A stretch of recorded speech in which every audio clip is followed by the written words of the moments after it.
ఓం సమర్థ సద్గురు సాయినాథ్ మహారాజ్కి జై. ఓం సాయిరామ్. మన బాబా కుటుంబ సభ్యులందరికీ నమస్తే అండి.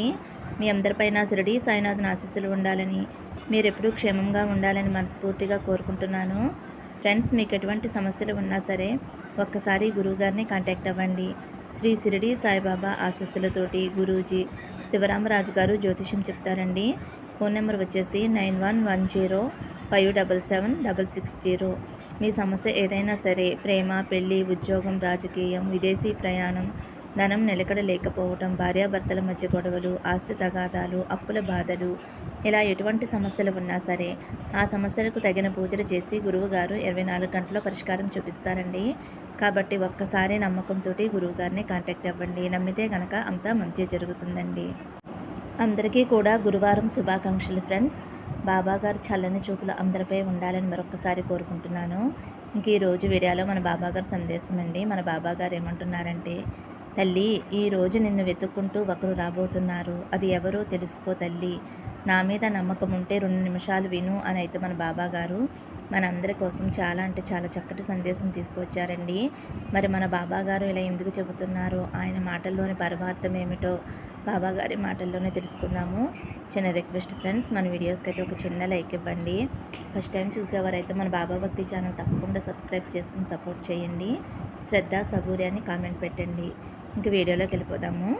తల్లి, ఈరోజు నిన్ను వెతుక్కుంటూ ఒకరు రాబోతున్నారు. నీకైన శుభవార్త నిన్ను వెతుక్కుంటూ రాబోతుంది. నీకైనది ఒకటి నిన్ను చేరబోతుంది. నీ జీవితంలో ప్రశాంతమైన వెలుగు నిన్ను చేరబోతుందమ్మా. ఇక నుంచి నువ్వు కొత్త జీవితాన్ని అనుభవించబోతున్నావు. నీలో ఉన్న భయాన్ని వదిలేసే తల్లి. ధైర్యం వెనకాలే వెళ్ళు. నీ కష్టాన్ని నువ్వు నమ్ముకో. నిన్ను వద్దు అని అనుకున్న వాళ్ళే నిన్ను వెతుక్కుంటూ నువ్వు కావాలి అని నీ వద్దకు వస్తారమ్మా. అంతటి అదృష్టం నీకు కలగబోతుంది. ఇకపై నీకు అంతా సంతోషమేనమ్మా. కొద్ది రోజులుగా, కొన్ని నెలలుగా నిన్ను వేధిస్తున్న సమస్యకి పరిష్కారం కూడా లభించబోతుందమ్మా. నీ కోరిక తీరబోతుందమ్మా. నా బిడ్డకి అన్నీ కలిసి వచ్చేలా నేను చేస్తాను. అసలు నువ్వు ఊహించిన అద్భుతమైతే జరుగుతుంది. నువ్వు ఏ కార్యం తలపెట్టినా సరే అందులో సక్సెస్ అనేది వస్తుందమ్మా. నువ్వు అనుకున్న కోరిక, ఎన్నో రోజుల నుంచి ఎదురు చూస్తున్న కోరిక ఈ నెలలోనే జరగబోతుందమ్మా. నువ్వు కన్నీళ్లు కార్చే రోజులు ఇక ముగిసిపోయాయి. నీకు ఒక తీయని కాలం ఆరంభం అయ్యింది అని నువ్వు గుర్తుంచుకో తల్లి. నేను చెప్పే మాటలు ఎంత శ్రద్ధగా వింటావో అలాగే నీ జీవితంలో సక్సెస్ను చూస్తావు తల్లి. నువ్వు నా దగ్గర కోరిన కోరికలన్నీ కూడా తప్పకుండా తీరుస్తానమ్మా. నీ బంధాన్ని నీ దగ్గరికి చేరుస్తాను. నువ్వు ఏ బంధంతో అయితే కలిసి సంతోషంగా ఉంటావో ఆ బంధం త్వరలోనే నీకు దగ్గరయ్యే రోజు వచ్చేసిందమ్మా. నువ్వు అనుకున్న కోరిక ఖచ్చితంగా నెరవేరుతుంది. నువ్వు నిశ్చింతంగా ఉండు తల్లి. ఇక నీకు రాబోయే కాలం మంచి నెలలుగా ఉంటాయి. ఒక విషయం నువ్వు గుర్తుంచుకోవాలి తల్లి. ఎప్పుడూ కూడా కన్నీరు పెట్టవద్దు. నువ్వు పడే కష్టం తీరిపోయింది అని గుర్తుంచుకోవాలమ్మా. జీవితానికి మంచి మార్పు తీసుకువస్తానమ్మా. జీవితాంతం నీకు నేను తోడుగా ఉంటాను తల్లి. బాధపడే కాలం ముగిసిపోయిందమ్మా. ఇక నుంచి నీకు అన్నీ మంచి రోజులే. నేను ఉండగా నీకు భయమెందుకమ్మా. నేను నీతో లేను అని నీకు అనిపించినప్పుడల్లా నేను నీతోనే ఉన్నానమ్మా. పరిస్థితి మాత్రమే నన్ను అనుభూతి చెందనివ్వదు, కానీ క్షణము నేను నీతోనే ఉన్నానమ్మా. నువ్వు ఏ కోరిక అయితే కోరుకుంటున్నావో, ప్రతి క్షణం ఏ బంధం గురించి అయితే బాధపడుతున్నావో, ఏ బంధంలో అయితే నువ్వు మంచి మార్పు తీసుకురావాలి అని అడుగుతున్నావో ఆ ప్రార్థనలన్నీ కూడా నేను వింటున్నానమ్మా. ఖచ్చితంగా నీ బంధంలో మంచి మార్పు వస్తుందమ్మా. నా బిడ్డవైన నువ్వు ఎటువంటి ఆందోళన చెందవద్దు. నాకు ఆ పని జరగలేదు, ఈ పని జరగలేదు, ఏమవుతుందో అన్న ఆందోళన వదిలేసి ధైర్యంగా ముందడుగు వేయి తల్లి. నేను నీ వెన్నంటే ఉండి నీకు ఎటువంటి ఇబ్బంది లేకుండా మిమ్మల్ని ముందుకు నడిపిస్తానమ్మా. బాబాని నమ్మిన వారు ఎప్పటికీ కూడా మోసపోరు. గడిచిపోయిన నీ కాలంలో ఒక్కసారి ఆ రోజులను గుర్తు తెచ్చుకో తల్లి. ఉంచబోయే సుఖాల తీయదనం నీకు రెట్టింపు అవుతుంది. భక్తుల కష్టాలు నావే. నా బిడ్డల గురించి నేను ఎప్పుడూ ఆలోచిస్తూనే ఉంటాను. భక్తుల కోరికలు అన్నిటినీ కూడా నేను నెరవేరుస్తాను అన్నమాట నువ్వు ఎప్పటికీ కూడా మర్చిపోవద్దు తల్లి. ప్రతిరోజు కూడా నువ్వు నా ముందు కూర్చుని ఏడుస్తూ దీనంగా, అమాయకత్వంగా, జాలిగా, ప్రేమగా అడుగుతున్న కోరికలన్నీ కూడా నేను తీరుస్తాను తల్లి. ఓపికగా ఉండమ్మా. శ్రద్ధ, సబూరి అనేవి మనిషికి చాలా అవసరము. నీకు ఇప్పుడు కష్టం వచ్చింది అంటే కష్టంతో పాటు సంతోషం కూడా ఉంటుంది అనే సంగతి నువ్వు మర్చిపోవద్దు తల్లి. నువ్వు ఎవరితో అయితే సంతోషంగా ఉంటావో ఆ బంధాన్ని నీ దగ్గరికి చేరుస్తాను. ఏ బంధంలో అయితే మంచి మార్పు కోరుకుంటున్నావో ఖచ్చితంగా ఆ బంధంలో మంచి మార్పు వచ్చేలా నేను చేస్తానమ్మా. నేను ఆ ప్రయత్నంలోనే ఉన్నాను అనే సంగతి అస్సలు మర్చిపోవద్దమ్మా. నిన్ను నిందించిన వారిని అస్సలు నిందించవద్దు. కొంచెం ఓర్చుకో తల్లి. నీ ఓర్పు నాకు చాలా సంతోషాన్ని ఇస్తుంది. నా నామాన్ని జపించి పక్కకి తప్పుకో. అంతా నేను చూసుకుంటానమ్మా. ఓర్పుకి మంచి ఫలితాన్ని నువ్వు పొందుతావు తల్లి. శ్రద్ధ, సబూరితో ఉండి చూడు. జీవితం చాలా పాఠాలను నేర్పుతుందమ్మా. ఓర్పు ఓటమి ఎరగదు. సహనంతో సాధ్యం కానిది ఏదీ లేదు. ఈ రెండూ ఉన్నవారు జీవితంలో ఎప్పటికీ ఓడిపోరు. ఇదే అసలైన జీవిత సత్యం అని నువ్వు ఎప్పుడూ గుర్తుంచుకోవాలి తల్లి. మంచివారి జీవితంలో ఏమి జరిగినా కూడా అది వారి మంచి కోసమే జరుగుతుంది. వారి మంచి కోరే జరుగుతుంది అనే సంగతి నువ్వు మర్చిపోవద్దు తల్లి. ప్రపంచంలో ఎవరూ నాకు సహాయపడటం లేదు అనే భావన నీలోంచి తీసేసే తల్లి. నేనుండగా వేరే ఒకరితో పనెందుకమ్మా? బాబా ఉండగా ప్రతి భయము నీకు చిన్నదిగా అనిపిస్తుంది.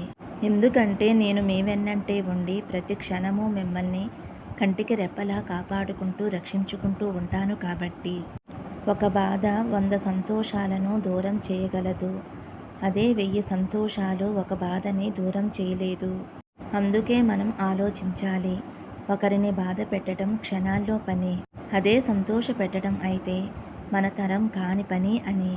అందుకే మనం మాట్లాడే మాటలు, పనులు ఇతరులను సంతోష పెట్టకపోయినా బాధ పెట్టేలా ఉండకూడదు అని చెబుతున్నాను. నువ్వు అది ఆలోచించకుండా నీ మాటలతోటి, చేతలతోటి ప్రతి వారిని బాధ పెడుతూ హింసిస్తూ ఉంటే నీకు సంతోషాన్ని ఎలా ఇవ్వగలను తల్లి? ఎదుటివారిని ఒక మాట అనే ముందు చాలా జాగ్రత్త పడాలి. నీకు సహనం అనేది అస్సలు లేదు. సహనం ఉంటే ఇన్ని మాటలు ఎలా పడతావు? ఒకరితో ఎలా నిందించబడతావు? వాళ్ళు నిన్ను అలా అనుకుంటున్నారు, ఎలా అనుకుంటున్నారు అని అనుకుంటున్నావు తప్ప నువ్వు ఒకరిని అంటున్నావు అనే సంగతి మర్చిపోయి నువ్వు అలా మాట్లాడుతున్నావు. ఎవరినీ ఏమీ అనుకోవద్దు తల్లి. నువ్వు నీ గురించే ఆలోచించు. ఎదుటివారు నీ జోలికి వచ్చినా సరే మౌనంగా ఉండిపో. నీ గురించి, నీ భర్త గురించి, నీ బిడ్డల గురించి లేదా నీ భార్య గురించి ఆలోచించాలి తప్ప వారు సంతోషంగా ఉన్నారు, వారికి ఎక్కువ ధనం వస్తుంది, నాకు రావటం లేదు, ప్రతి ఒక్కరూ సంతోషంగా ఉన్నారు, నాకు మాత్రమే ఎందుకు ఎన్ని కష్టాలు అని ఎప్పుడూ కూడా నువ్వు అనుకోవద్దమ్మా. అంటే వారి వారి కర్మలను బట్టి వారి ఫలితాన్ని అనుభవిస్తారు అని నువ్వు తెలుసుకోవాలి తల్లి. కష్టాలు ఎదురవుతున్నాయి అని చేసే పని వదిలిపెట్టి పారిపోకూడదు. కష్టాలు దాటితేనే సుఖం అనేది ప్రాప్తిస్తుంది తల్లి. కష్టాలను దాటించడానికి నేను ఉన్నాను కదమ్మా. నువ్వైతే ప్రయత్నం చెయ్యాలి. ప్రయత్నం చేస్తే నేను నీ వెన్నంటే ఉండి ప్రతిదీ కూడా నీకు ఫలితం వచ్చేలా చేస్తాను అని నువ్వు మర్చిపోవద్దు తల్లి. ఏదైనా చేసినప్పుడు నిన్ను నువ్వు ప్రశ్నించుకుంటే, నేను చేసేది మంచా చెడా అని నువ్వు ప్రశ్నించుకుంటే తప్పకుండా నీకు మంచి సమాధానం అనేది దొరుకుతుందమ్మా. నీ బాధ్యతలు, బరువులు అన్నీ కూడా భగవంతుడి మీద వేసి నువ్వు నిశ్చింతగా ఉండు తల్లి. నీ వల్ల ఏ సమయంలో ఏ పని ఏ సమయానికి జరగవలసి ఉందో ఆ సమయానికి భగవంతుడు తప్పకుండా జరిపించే తీరుతాడు. నువ్వు చేసిన పనికి ఫలితం ఆశించకుండా సత్కర్మలు మాత్రమే చూడాలి. ఇంద్రియాలను అదుపులో ఉంచుకోవాలి. ఎక్కువగా మాట్లాడవద్దు. ఎదుటివారు చెప్పేది విను.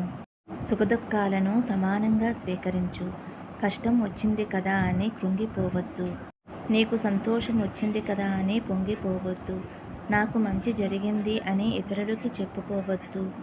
ఇతరులకి చెప్పుకోవటం వలన నీకు నరదృష్టి అనేది చాలా ఎక్కువగా ఉంటుందమ్మా. అందుకే నీ దగ్గర ఉన్న ధనం గురించి కానీ సంతోష విషయాల గురించి కానీ ఇతరులతో చెప్పుకోవద్దు. కోపతాపాలకి దూరంగా ఉండాలి. శ్రద్ధ, సబూరులను సమర్పించాలి. ఇదే నువ్వు నాకు ఇచ్చే అసలైన గురుదక్షిణ. ఏ విషయంలో కూడా వితంత వాదన వద్దు. ఉందనుకుంటే ఉంది, లేదు అనుకుంటే లేదు. భగవంతుడికి ఎవరికి ఎంత ఇవ్వాలో అంతే ఇస్తాడు కదా. మనకు ఉన్న అర్హతను బట్టి మనకి దక్కుతుంది. ఉన్న దాంట్లోనే తృప్తి పడాలి. మన వైఖరిని బట్టే కష్టసుఖాలు కలుగుతాయి. అంతే తప్ప వాటిని ఎవరూ సృష్టించరు. మనమే లేనిపోని ఆశలతోటి దుర్బలం చేసుకుంటున్నాము. ఉన్న దాంట్లో ఆనందంగా గడుపు తల్లి. అప్పుడే మన జీవితం ఆనందంగా ఉంటుందమ్మా. బంధానికి తల వంచవలసి వస్తే వంచేసే తల్లి, తప్పు లేదు. కానీ ప్రతిసారి నువ్వే తల వంచవలసి వస్తే ఆ బంధాన్ని వదిలివేయటమే మంచిది తల్లి. ఎందుకంటే జీవితాంతం తల వంచుకుని బ్రతకటం కష్టం కదా. రక్త సంబంధీకుల గురించి ఆలోచించటంలో ఒక అర్థం ఉంటుంది. ఏ సంబంధమూ లేని వారి గురించి ఆలోచిస్తున్నాము అంటే వారిపై దాచుకోలేనంత ప్రేమైనా ఉండాలి. లేదా వారు ఎక్కడ దూరమైపోతారో అన్న బాధైనా ఉండాలి. ఏ బంధమైతే దూరమైపోద్ది అని నువ్వు అనుకుంటున్నావో తల్లి, ఆ బంధమైతే నిన్ను వెతుక్కుంటూ వస్తుందమ్మా. నువ్వు ఏమాత్రమూ కూడా బాధపడవద్దు తల్లి. మంచివారి జీవితంలో ఏమి జరిగినా సరే అది మన మంచి కోసమే అని నువ్వు అనుకోవాలి తల్లి. అలాగే నిన్ను నిందించిన వారిని వదిలేసే తల్లి. ఎందుకంటే వారి కర్మ వారే అనుభవిస్తారు. వారి కర్మ వారు అనుభవించక తప్పదు. ఎందుకంటే ఒకరిని నిందించేటప్పుడు మనం ఎంత సక్రమంగా ఉన్నాము అని వారు ఆలోచించాలి. నా భక్తుల కష్టాలన్నీ నావే. నా భక్తులు ఎప్పుడైతే కష్టపడుతున్నారో వారి కష్టాలను నేను తీసుకుని నేనే స్వయంగా అనుభవిస్తాను. వారికి సంతోషాన్ని మాత్రమే నేను ఇస్తాను అని అయితే మన బాబాగారు మనందరికీ మంచి సందేశం అందించారండి. ఫ్రెండ్స్, మన బాబాగారు ఏం చెప్పినా అందులో ఒక అర్థం పరమార్థం ఉంటుందండి. ఆయన ఏం చెప్పినా సరే మనం గుర్తించాలి, వినాలి, పాటించాలి. అలాగే తల్లి, నేను నీతో లేను అని అనుకుంటున్నావు కదమ్మా. ఎప్పుడూ నేను నీతోనే ఉంటున్నానమ్మా. నువ్వు చెప్పే బాధ, కష్టం, సంతోషం అన్నీ కూడా నేను వింటున్నాను తల్లి.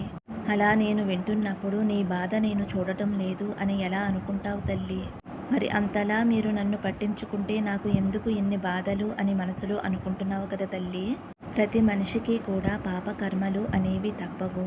నువ్వు గత జన్మలో చేసుకున్న పాపమే ఈ జన్మలో వెంటాడుతుంది అనే సంగతి నువ్వు మర్చిపోకూడదు తల్లి. కానీ ఈ జన్మలో నువ్వు ఇతరులకు సహాయం చేయటం కానీ, పేదవారికి అన్నం పెట్టడం కానీ, ఎదుటివారికి ఏ విధమైన సహాయం చేసినా సరే అది ఈ జన్మలో చేసిన పుణ్యమే. ముందు ముందు రోజుల్లో మంచి పుణ్యకర్మలను అనుభవించటానికి ఒక దారి దొరుకుతుంది తల్లి. పూర్వజన్మలో నువ్వు తెలిసి తెలియక చేసిన పాపాల వల్లే ఇప్పుడు నువ్వు ఎన్ని కష్టాలు పడ్డావు. కష్టాలు అనేవి ఎప్పుడూ శాశ్వతంగా ఉండిపోవమ్మా. కష్టసుఖాలు అనేవి ఎలా సమానము. ఇప్పుడు కష్టాలు అనుభవిస్తున్న నీకు సంతోషం తప్పకుండా వస్తుంది అనే సంగతి నువ్వు తెలుసుకోవాలి తల్లి. సంతోషం వచ్చే వరకు వేచి చూడాలి. ప్రతి మనిషికి కూడా శ్రద్ధ, సబూరి అనేవి చాలా అవసరం. ఈ రెండు అలవరుచుకుంటే మన జీవితం మంచి సుఖమయమవుతుంది తల్లి అని అయితే మన బాబాగారు మనందరి కోసం చాలా అంటే చాలా చక్కటి సందేశం అందించారండి. మరి ఈ సందేశం నచ్చితే కనుక ఒక చిన్న లైక్ ఇవ్వండి ఫ్రెండ్స్. సర్వే జన సుఖినో భవంతు. సమస్తం సద్గురు సాయినాథార్పణమస్తు. శుభం భవతు. జై సాయిరామ్.